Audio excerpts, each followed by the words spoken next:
पंचवटीतून आम्ही ना डीमार्टला आलो. घरातील किराणा संपला होता तर वेळ होता म्हणून तापात ताप तेवढा घेऊन जावा म्हटलं. लग्न झाल्यावर किराणा घरासाठी काही गोष्टी घेणे ही शॉपिंग इम्पॉर्टंट असते.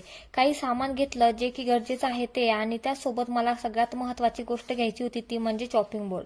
माझा पहिला चॉपिंग बोर्ड व्हिडिओमध्ये तुम्ही बघितलाच असेल कशी हालत झाली त्याची. तर ते सगळं घेतलं. नंतर इथे काही प्लेट्स वगैरे बघितल्या. डीमार्टला आल्यावर तर लिस्ट केलेल्यापेक्षा डबलने सामान होते, मग अशी ऍडजस्टमेंट करावी लागते. येता वेळेस पाईनएपल आणलं होतं आणि आल्या आल्या त्यामधलं काही कट करून खाल्लं पण होतं. मला ना त्या पाईनएपल विकणाऱ्या लोकांसारखं कट करून बघायचं होतं, त्यासाठीच मी आणलं होतं. पण चाकूला पाहिजे तशी धार नव्हती, तरी पण बऱ्यापैकी छान कट केलं होतं मी. रात्रीच्या जेवणामध्ये वरण बट्टी बनवायची होती. इथे मी बट्टीचं पीठ भिजून त्याचे असे गोळे करून घेतले. त्यानंतर त्याला इडलीच्या भांड्यामध्ये वाफवायला ठेवले आणि मस्त कट करून ब्राऊन होईपर्यंत तळून घेतले. त्यासोबत मिरचीचं वरणही बनवलं होतं. व्हिडिओ जर आवडला असेल तर व्हिडिओला लाईक, शेअर, सबस्क्राईब करायला विसरू नका.